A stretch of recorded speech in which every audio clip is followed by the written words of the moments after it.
So distracted driving is like a really big problem in our country.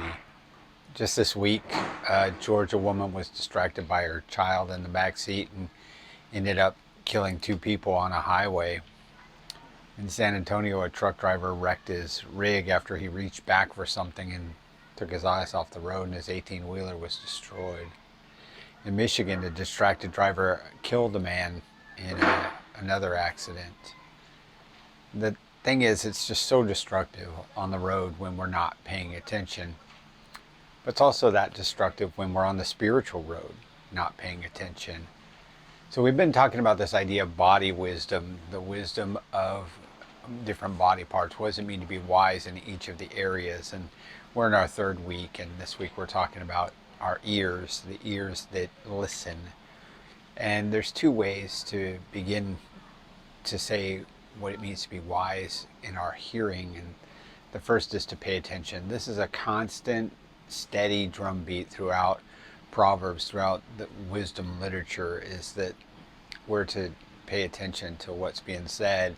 Lady Wisdom, man, her big complaint is you're not paying attention. Over and over again, you hear her say, listen up, listen close, pay attention to what I have to say.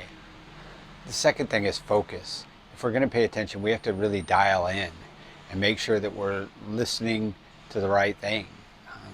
Focus is all you find in Proverbs 22:17, where it says, listen close, pay attention, apply your mind to knowledge. In other words, they're all leading to say this one thing, and that is you need to have an unbroken concentration. You need to be listening closely, you need to be paying attention, and really applying what you have heard.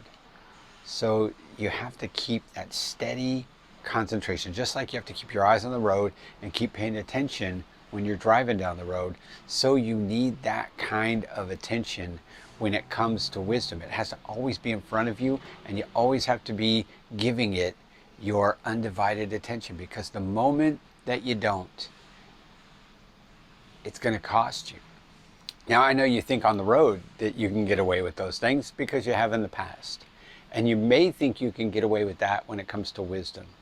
But eventually it catches up to you, and when it does, it doesn't end well. So be a listener. Be a listener that pays attention and that keeps the focus.